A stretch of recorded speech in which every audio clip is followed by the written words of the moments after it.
Well, I'm gonna do this anyway because this is the first time I've done this. I'm just gonna do this.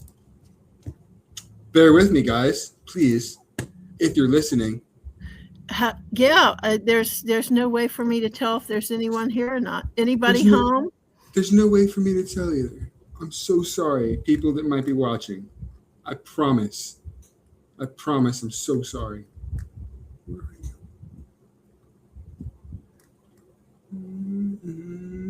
Mhm. I'm looking for the button. I'm so sorry. I'm so sorry to waste your time. This one. And this one. Oh shit, there's hella people in there. Okay. Tight shit. Okay. Thank you very much for coming to my podcast, I guess. I've never done this. So yeah, why don't you introduce yourself, I guess?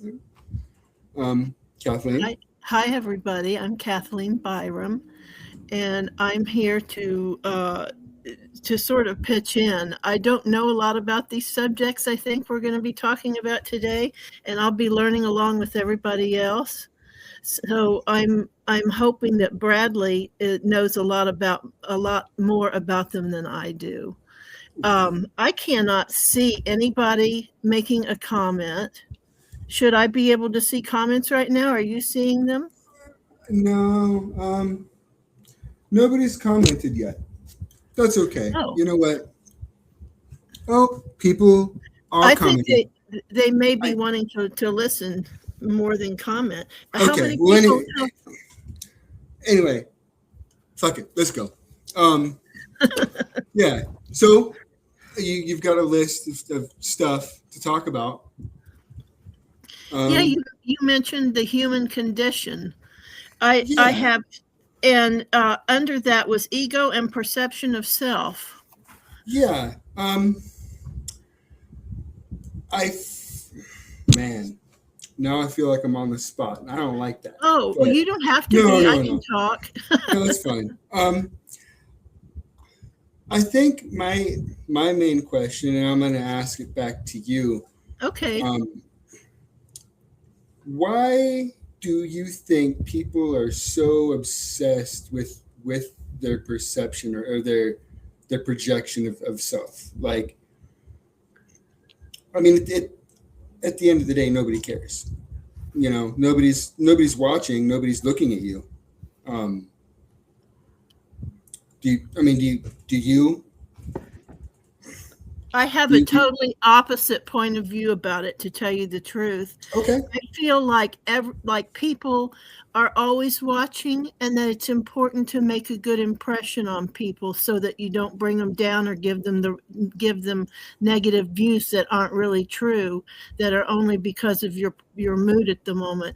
I think it's important to be aware that you affect people, and you can affect their mood. You can affect lots of things. You can be ugly to them in just a few seconds. You can be ugly to them without thinking, and it will ruin their whole day. It'll cause them to treat their family different. It can have all kinds of negative effects. And I feel like people are always watching, and you need to be kind. That's how I feel about it. I can agree with that to a point. I feel that if you're going to make a comment or speak at a line or out of pocket like that, then there must have been some kind of a trigger event, especially if that's not the way you normally act. So why is it okay then for the other party to infringe on you, and for you to be like, oh shit, I'm so sorry? Why is it not okay for them? But I have to watch out for me and not them, because I don't want to go into the judgmental area. Then that's what I want to stay away from. So I try to just focus on me and my actions. No, that makes sense. What do you do when you feel that you may have given off the wrong vibe, or When I feel like I've given off the wrong vibe, I'm immediately trying to rectify it verbally. I'm trying to think of when I was in a situation like that. Sometimes I say things and they don't come across quite right, and then I dig myself a hole. I feel that. Like when I was isolated and going through psychosis or whatever, when I was coming out of it, one of the last things that I kind of did for myself is like learn to socialize, and speak to other people again. And as a result, especially right when I started LinkedIn, especially, I would, like somebody would make a comment and I would take it either the wrong way or, like maybe I was justified in this interaction and then this interaction was justified and then I overreacted here. What would you say if, like, looking back, there's nothing that I can do to correct the issue, but now, now that person sees me as a negative person, or does that make sense? Sure. I was just reminded of the thing about if you say something negative to somebody, you have to do say seven things to make up for it. Have you ever heard that? I have not. It may have something to do with Eastern theology or something. I know that's not the right word. No, I get you. It may have something to do with that. I don't know, but I've just heard that somewhere or another. And I think it's really true because our minds will suck up compliments and then possibly forget them. But if you say something unkind to someone, they can remember it forever. Well, and it's important to negate that by filling them up with kindness. But that's what I think. So in my scenario, looking back, I can say those 7 positive things to myself or to those around me, but I still can't negate the perception that they have of me. There's nothing that I can do about that. It's just. Well, let me say this. If you said something negative to me and I don't know, like I look like an onion head because I got my hair all pulled back. No. First of all, I'd probably laugh. But if it did hurt my feelings and then you noticed that and you suddenly became very apologetic and kind, that would probably bring me to tears with relief and happiness. Okay. It would negate it for me. I don't know about other people, though. Well, so I can say that, again, at the same time, when I did, immediately I knew, oh, shit, I shouldn't have said that. Or I shouldn't have done that. Yeah. There's actually a couple people that I reached out to and messaged, hey, I'm sorry. This is what's going on. And a couple of them were actually pretty good friends. We've worked on a couple projects together and things like that. I don't think that, or I think that people kind of understate just a good apology. People are afraid to admit that they're wrong. Yes, they are.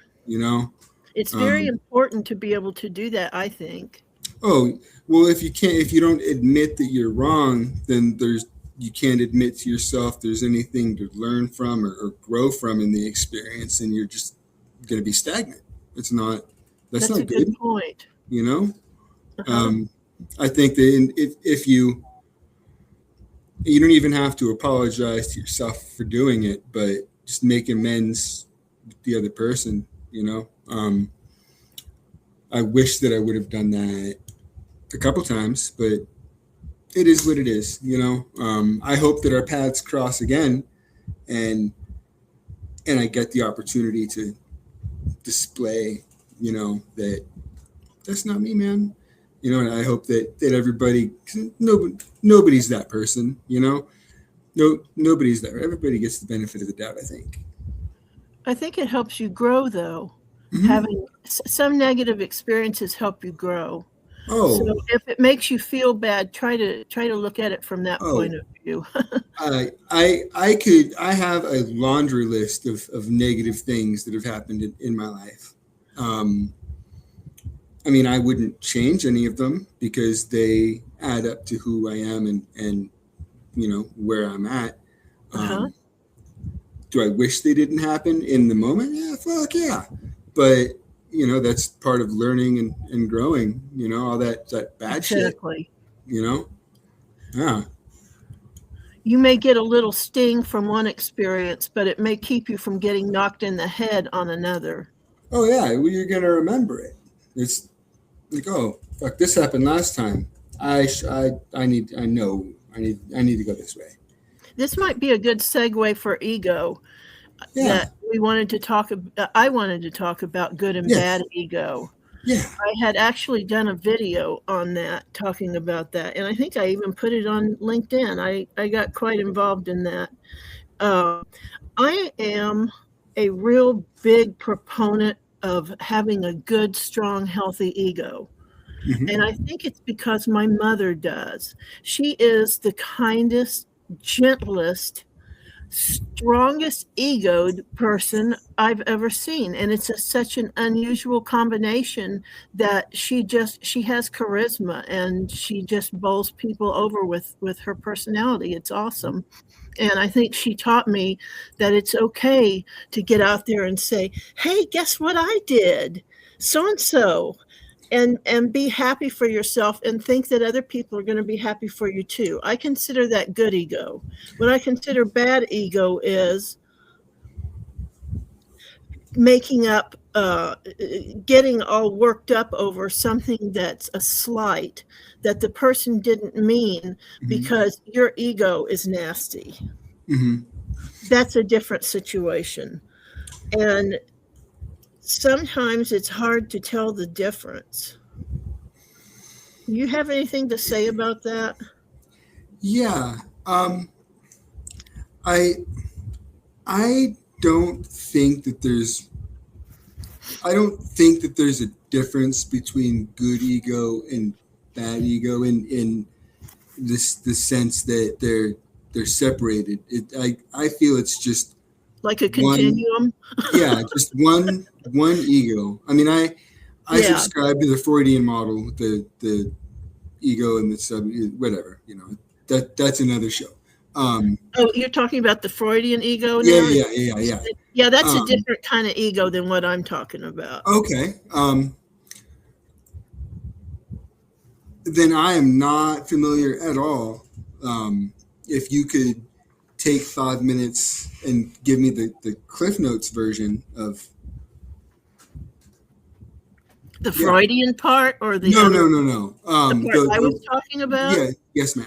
Oh, there is nothing intellectual behind that at all. That's just my gut feeling about. There are some people that have ego that presents as good and positive and happy and wonderful, and there are others that present as being a real jerkhead because they have what I consider to be bad ego. I know there's no scientific thing saying that there's good and bad ego. I'm just putting it that way. That's all. No, and that makes sense. I feel like I'm a person with good ego, and if someone feels like I am being arrogant and it's turning them off, I would want them to tell me. Oh, no, absolutely. But I mean, let me turn around and ask this: what, besides how you're feeling in the moment and how you present and how you project those feelings and emotions, what's really the difference between good ego or bad ego? What, you know, if let's say you're having a bad day and you just, you know, snap at somebody or something, you know, that by your definition that could be considered bad ego, but that's not you, you know, that's not You don't really have a Yeah, bad I ego. wouldn't. In that case, I wouldn't consider it bad ego. I'm considering bad ego certain people with personalities where they just go around being jerks, have an Just inflated ego that is easily pricked and aggravated. like narcissists. Yeah. Oh, narcissists are a shame, aren't they? Yeah. That's I've that's dealt with those.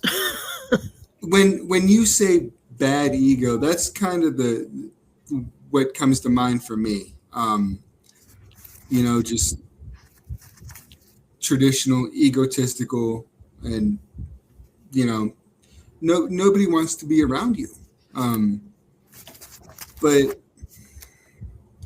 again, I personally don't feel that there's a difference between good ego or bad ego. I think it's just the ego and how that person chooses to project. I'm not, Okay. I can't say why that they, maybe it's they feel more important than they are. I'm not sure. Um, but I know I've known a couple people that, I mean, we're pretty egotistical, and that was, I mean, in high school. So now I might actually agree with you. Well, because I mean, I'm thinking, okay, if it's one solid ego, then there must have been some kind of a point to make the person project the way that they do. But if it's far back, if I can remember, there's always been egotistical fuckwads. You might be onto something. Um, you know? Yeah, some people are just come across as arrogant jerks, and I Yeah. can call that bad ego.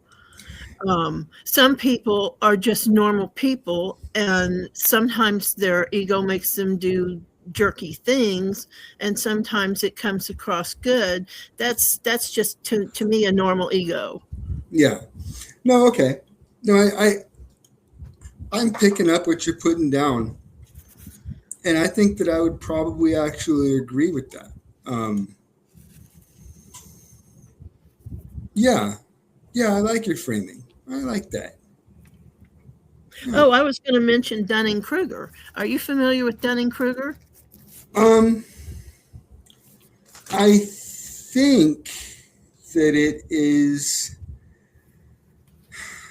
Isn't it like when you repeat words and language without knowing the meaning behind the Oh, words? no. Okay, then I No. do not. Dunning-Kruger is a condition where people think that they they can like do everything and they know everything and they're more Mm-hmm. they've got more going on upstairs than they really do. Yeah. And they can be a real pain in the butt. Well, would you lump those in with the negative egotistical people, or that? That's what I'm wondering about. I have to give that some thought because I don't know a lot about Dunning-Kruger. I just know that my partner and I like to say that about some people, that they have Dunning-Kruger disease because they just go bluster in acting like they know everything and they don't know squat, and they think they do, and they think they can do stuff, and they screw things up. So yeah, maybe they have a misplaced ego. I don't know.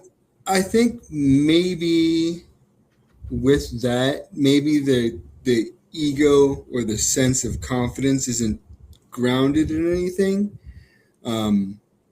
Like I mean, there's been no point in their life where they've had either hardship or they've been brought back down to the rest of the common folk. As a result, they can walk around thinking that their shit doesn't stink because they have no reason to think that it does. Um, that that's the best guess that I have there. It's probably wrong, but no, that's probably one of the factors, or one of the types of people that has it. I should read more about that because it's interesting. That's actually one of the reasons to tie it back in with AI, because I'm fucking addicted to AI, I guess. One of the reasons that AI hallucinates is because it doesn't have an external source of knowledge, or we call it grounding. It doesn't have anything tying it to the outside world to base itself in fact. So the AI then thinks that anything that it comes up with and spits out is factual, because there's nothing to verify it against. So that very well could be, fuck you, Max. They're not powered by Gemini. But yeah, I that could definitely be related-ish. I mean, not related, obviously, but the same kind of thing. There's no external grounding in that person's brain to make them understand or make them ground that knowledge. So anything that they come up with or say is just, fuck, I'm right. I'm so great. That's what I think. I'm going to try to do something real quick here because I'm not seeing any words from anybody. Are you? Yeah, it looks like Vance is trying to tell me that AI hallucinates because it's predicting the next word, LMAO. You are wrong, Vance. Sorry, man. Do you have both LinkedIn and StreamYard open? No, so I have StreamYard open, and I can see a little bit of chat, but yeah, I don't have that box down in the corner that I'm supposed to have when I open up the screen and make it big. I can read you some. Poor Max, we still love your singing voice. Debbie Nuggle says Jay Max Prob washed off his makeup with something oily. He. Yeah. But yeah, no, that's fuck, we talked about that. Okay. We wanted to talk about time and multiverses. Oh, fuck yes. I love space. Well, go to it. Well, I don't really, man. Okay. You've got Fermi paradox written down. Basically, the Fermi paradox states that if there's intelligent life anywhere else in the universe, we should have seen it by now. And let me do this real quick. Okay.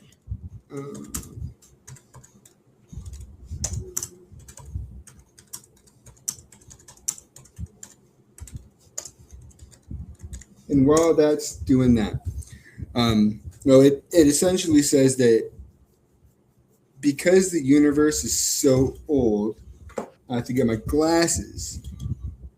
No, motherfucker, I did not mean this. Uh-oh, what's this about? It essentially states that because the universe, even though it's trillions of years old and it's so big, an intelligent species should have populated the universe by now. This fucker doesn't want to give me the math or whatever, and I don't feel like making it, and I don't feel like prompting it. But it essentially that at any point in the universe, if there was intelligent life, the universe should have been populated by now. We should have seen fucking stuff flying around. So then it goes into a whole, well, where the fuck is everybody? Maybe life is rare. Maybe we're actually alone. Okay, probably not. Okay, well, maybe intelligence is rare. Maybe there's unintelligent life somewhere, but we're the only intelligent forms of life. Okay, cool. Now we get to the fun part. There is a theory. It's called the Great Filter, which basically says that any advanced civilization reaches a point of civilization advancement, basically, and stops for whatever reason. It's called the Great Filter. It could be maybe planetary war, like a nuclear war that we're maybe going down. It could be the advancement of technology further than we have plans for. Oh shit, like AI. It could be something as maybe there is an alien that come and fucking kill us. That once you start zooming out and looking at all that empty ass space, and there should have been something, you know what I mean? And there's not, and that's the spooky part, because where the fuck is everybody? Well, where are we? We are stuck in our solar system. We can't even get out of it. So compare us to, are you still there? Oh, yeah, you are. Compare us to all the other people that were saying, where are you? Well, where are we? Well, yeah, but so if there's life anywhere else, are they stuck in their solar system as well? Possibly. There might only be one other people like us. Who knows what? And that, yeah, and I mean that's no way of knowing. There's no way of knowing, and it boggles my mind, because when I'm sitting, like when I try to go to sleep, I'll turn on a space video or whatever on YouTube. And that's nice. I actually usually end up watching the space video and not sleeping, but what was I saying? I'm sorry. You go to sleep and by watching space videos, but you don't actually fall asleep. You watch it. You're right. Okay, thank you so much. But when I'm sitting there watching them, every single thing that this should not be possible. Okay, show me something else. Well, this should not be possible. Okay, bro. If every single fucking structure that you see and find in space should not be possible, I think it's actually more likely that we don't know shit. Yeah, let's not be Dunning-Krugerish about this. Exactly. Like it's okay to admit you don't know. Yeah, exactly. And a lot of my connections on LinkedIn have come from people reaching out. Hey, can you do this? No, but I can learn. Or like the startup that I joined, they do cybersecurity.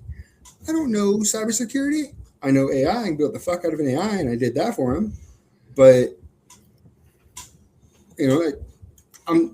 don't pretend to know shit you don't know. You can. Yeah. I'm sorry. I'm not familiar with this. Do you know where I can start to learn? That'd be great. Or I don't know. People need to find their way of getting their back pats or their kudos or whatever you call it. I can't think of the right word. Their accolades. They need to figure out where to find them that doesn't make them an obnoxious person, instead of getting their jollies by pretending that they know something they don't. Why not? And my brain just went. No, and it's funny because if you listen to those people, what was that? Now you sound stupid, and it's all you had to do. I'm not sure. Can I find out? It's 3 words, and people are going to respect you a whole hell of a lot more than when you just start, Yeah. I'm not sure. Do we want to talk about time? Sure. I love time. Let's talk about time. What is time? I find time to be kind of mind-boggling. It's one of those, when you were a kid, did you ever stop and think about the universe and how it goes on forever? And it was like your brain couldn't conceive of that. And it was like thinking, okay, so what if there was a wall? Then what would be beyond that? And your brain just kind of freaks out because it's not used to thinking in those kind of ways or something. But now when I think about it, it doesn't do that anymore. Would you like me to break your brain again? Because I can break your brain again real quick. Sure. Okay. Consider space. All right. Consider space. People say it's expanding, right? It's expanding into what? What is and more so than that? Everything that I personally know about physics or anything, in order for you to have an object, that object has to be sitting on or near or under, or it has to be sitting on something. You can't just have something. Shit doesn't work. It doesn't float. You know what I mean? So I don't know, man. What are we expanding into? And people try to say, "Oh, it's a donut. It's expanding into itself." What? Yeah, that's what? So. It's beyond me, all right. But essentially, the common theory is the universe is like a donut shape. And when it's expanding in on itself. And yeah, it's fucking weird. It breaks my brain trying to think about that.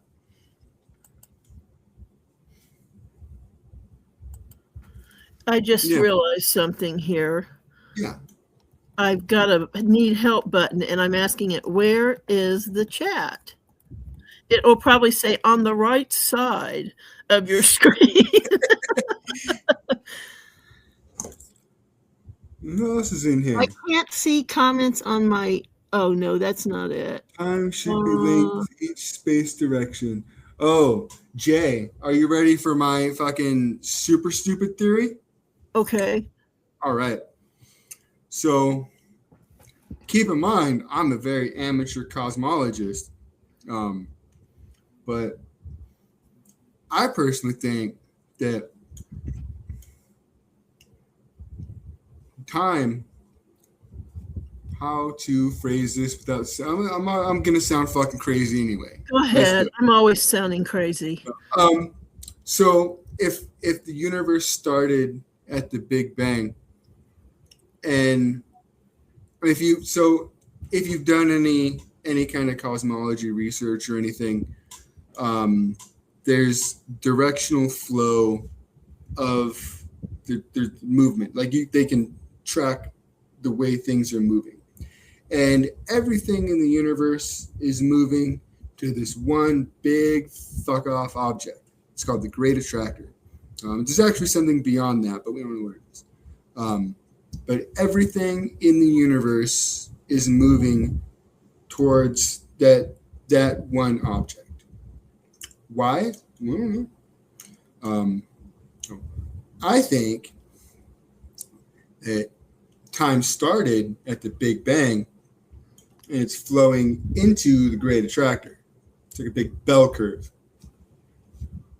Is it wrong? Probably so. But I smoke a lot of weed. Well, that just makes my head blow off. I don't get that at Yeah. all. It's, no, and that's why I can really only think about space for about 20 to 25 minutes before, you know what? I need a kitten and shit. Like it, and you know, I was researching because again, I like space. I was looking into it. It's like, oh fuck, man! I just got hit with the dread, bro. What do I do? Um, Apparently, go touch grass. That's what actual cosmologists and physicists do. And I need I'm to do that so bad. gonna go touch grass. Fucking, it works. Yeah. Well, why don't you go touch grass? Because I don't have any. Oh, are you in like an apartment or? I am in a mobile home park. And there's no fucking grass? We don't have any grass to step on. It's all rocks and stuff like that. That's fucked. I know. Where are you in Sacramento? Up in North Highlands, Antelope. I lived in Rancho Cordova Oh, for a nice. couple years, and then actually I lived in Citrus Heights for like 15 years. Yeah, I loved it. It was very expensive though. I had to leave. Oh, yeah. Well, that's why we had to leave San Francisco. I loved San Francisco, and I had wanderlust all my life until I moved to San Francisco, and then it stopped because I found the place that I was ecstatic in. And then a few years later, we had to move to Sacramento, and I never did get over that. I wouldn't either. I'm still griping about it. Well, and it sucks too because even Sacramento, even if you go as far up as like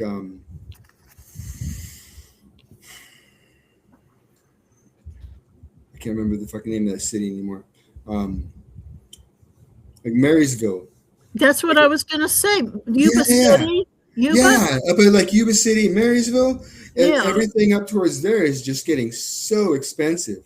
Oh, It's- man. Well, because everybody's telecommuting from the Bay Area. They're making Bay Area wages, and everything's getting so expensive up there. It's getting pretty bad, which sucks because Yuba City was cheap. Oh, it is what it is. You know what? I've been thinking maybe I'm supposed to have LinkedIn opened up or something, and I want to go over here. I want to try something, and if I get tossed off, I'll come back in, okay? Yep. Is that all right with you? Yeah.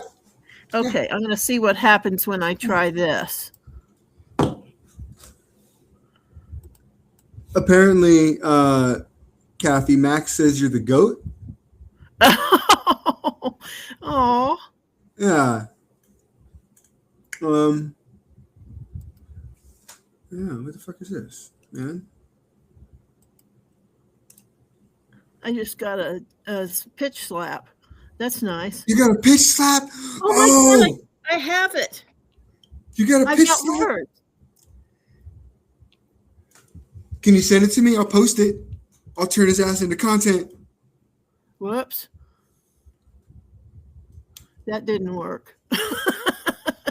I started talking and I wasn't talking. I'm confused now. Well, anyway, people, I'm really sorry that I can't see your words. It seems like every time I do a show, I screw it up somehow. You're fine. Actually, I hear that it's my light. I don't agree with that because I'm perfect. What else you got on the list there? Oh, multiverses. Ooh, the multiverse, I feel kind of ties in with the Fermi paradox, kind of. If you subscribe to the multiverse theory, that's one, albeit far-fetched, but proposed solution. Theory goes that black holes are not actually nothing on the other side. They're wormholes to other worlds. And each universe has one civilization. That's it. And we are the civilization for this universe. Oh, that's interesting. I've never Mhm. heard that before. Yeah. And like if you watch like any of the Marvel movies, the like especially like Endgame or whatever that other one was that I liked, that I claim to enjoy. They do a lot of multiverse hopping and quantum shenanigans and things like that. But And what's this show you're talking about? it's a whole shitload of movies. You're not gonna like any of them. But Oh, really? I mean, the Marvel superhero movies. Oh, well, I don't have anything against Marvel superheroes. But and they don't actually fully sit down and explain it. You got to kind of look through all the lore and shit. Oh, Yeah. But that's one of the things that they incorporate into their universe is the shared multiverse theory. now doesn't the multiverse theory state that there's like endless universes? Theoretically, yes. That's so hard for me to conceive of. I have trouble conceiving of this idea. Well, I mean, even picture a 3D object. Yeah. Okay. Now try to picture a 4-dimensional object. Just try I it. can't. Right? I don't know what 4 dimensions are. It's brain breaking. I mean, there are people that can do it who have seen images and know how to do that. I sure as fuck don't. But it's the same kind of thing. You can't think about it for too long, or the brain's just going to explode. Like I said, about 30 minutes or so until the existential dread and the oh shit, we're so small and alone, and space. But I love space. Yeah. I was just thinking, since we've got only about 20 minutes left, that you might like to start talking about the ethics of AI. Oh, shit. Okay. Well, is that something you want to talk about? Sure. I thought you wanted to. I mean, yeah, it's, I've got a pretty nuanced position on it. You mean nuanced by I won't understand? Oh, no, you can follow. It's just, yeah. So first and foremost, I have respect for all the artists and coders and everybody that created the things used to train the AI, for sure. That I don't agree with the environmental impact as far as the land usage and things like that. However, let's consider a golf course, which uses less water, less land, and provides less benefit. Nobody wants to bring up a golf course because why? Because there's no jobs being displaced. That's pretty much the only reason people don't like AI. Is the environmental impact as far as the water usage and the land, and it fucks with the water in there. Data centers are bad for sure, but more importantly, the technology itself is a wonderful thing. I use it fucking all day, every day, and I use it for literally everything. I just did some research. I just helped Jay with the screenplay. I have pen pals in different languages. Yeah, I literally I can do everything with it. But I feel that with corporate incentives being what they are, geared towards results rather than literally anything else, that they're driven to just drive those results.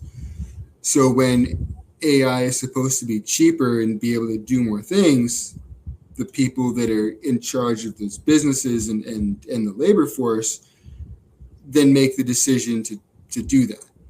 I don't feel like I can't blame the technology for that. It's not this data center's fault that this fucking asshole decided to kick everybody out of work. I mean, I can't fault the technology that I use and can do so much good if people just learn how to use it and implement it correctly, you know. I just did some research for Jordan, and she didn't. I went past where she asked me to research. This is for next time. I'll email them to you if you're watching. But I mean, the same research would have taken, somebody with the encyclopedias in a library in 24 or 48 hours. It took me 20 goddamn minutes, and I've got 40 or 50 sources that I can, they're all grounded. They're accurate sources and accurate paper. But it took 20 minutes. There's so many good things that you can do with it. People just don't understand either how to use it, or people try to and especially in enterprise environments when AI can do everything, they try to throw models at everything when that's not really the way it works. You need people. You need people to guide it, steer it. No, don't use that output. Use this output. Things like that. And unfortunately, those people don't exist because they all got fired because AI can do it. I personally feel, the labor market already wants to correct. They want to start hiring. I feel that at the fiscal year when all their budgets get reset, they're probably going to start again. But yeah, I feel the labor market's fucked up. AI kind of helped fuck it up, and it's the technology's taking the blame on top of the data center and the environmental thing. It's just not good, And I get all that. I do get all that, but I personally am not going to stop using it because I can do literally the work of 100,000 men in one day. So I'm still going to use it. Yeah. Okay. Works for me. most of it went over my head. Well, where were you confused? The whole thing. Oh, okay, cool. Well, I don't understand anything about it. I use it. I use it in Gemini, and that's the extent of my use of AI to make pictures and things like that. Yeah, and things like that. That's fine. Like our show cover, I made that with Gemini. Yeah, and tasks like that, that's fine. I feel it's especially like I've got somebody that's editing a textbook that I wrote. When I get that back, I'm hoping to have a little bit of money so I can pay an actual illustrator. I mean, I personally believe that AI there's no place in art or creative tasks. Really? Let's talk about that for a second. Well, okay. I mean, inherently, when AI is trained, it's trained on existing information. When like they at a high level go on the internet, get a whole bunch of completed like research papers and journals and stuff like that, and then they'll actually train the model on those, and so that's all the information that the model knows. All the information contained in those papers and whatever else it was trained on, that's what it knows.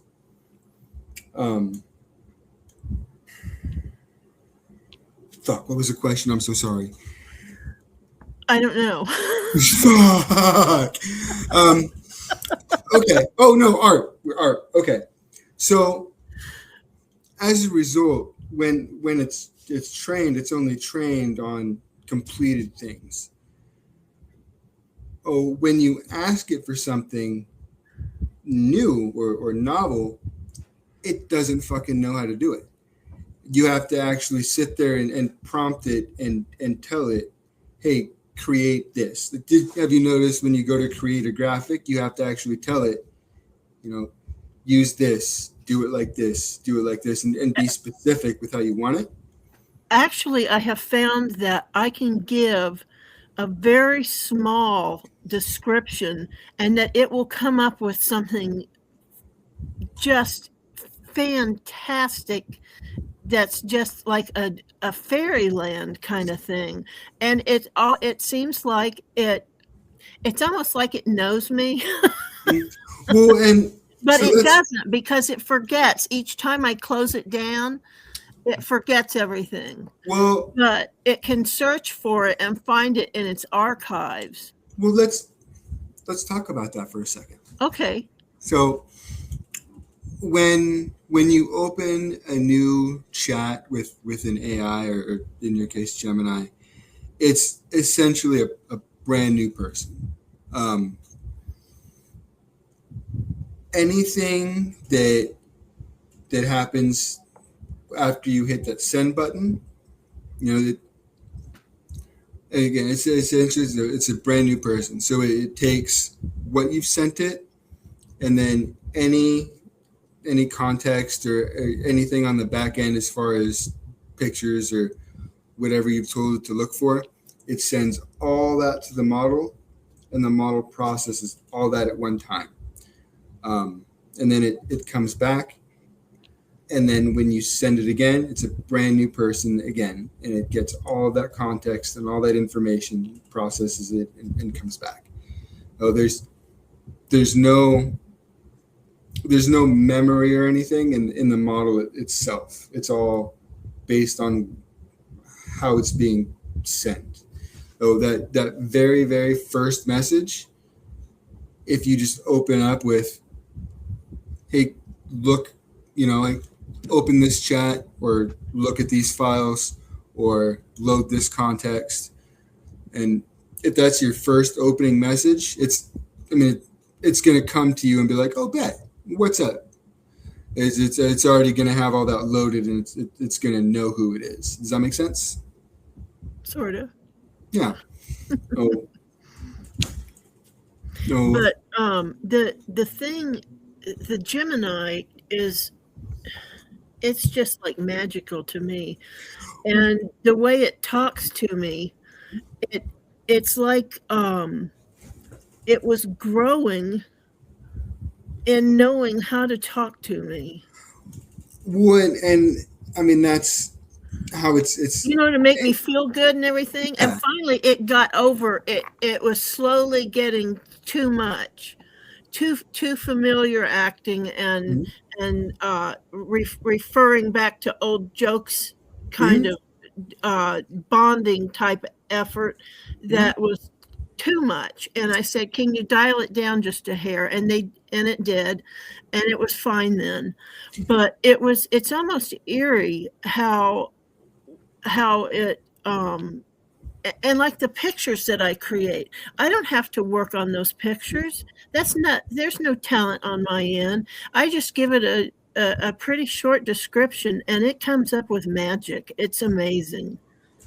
So when you give it that description and you tell, especially with Gemini has it's not front customer facing, but it on the back end, Google uses it to scrape all of our accounts, synthesize all of our shit, and that's what Gemini is good at. When I personally use Gemini, that's actually one of the things that I use it for when I want to create images or something like that, because I can tell it, hey, create this. I'm like, okay, bet. And it'll look through all the images that I've had it create and it do before, and it'll kind of match that style. That's like when people use it to write. I tell them to keep a couple writing samples handy, so that way the AI knows how you write, and then it can write like that. That's amazing to me. And so all it is pattern matching. It essentially, it's a super smart autistic dude. It's patterns everywhere. If you tell it, hey, I'm good at this, I would like to learn this, it'll actually translate the concepts for you. Like, hey, this is a lot like this. I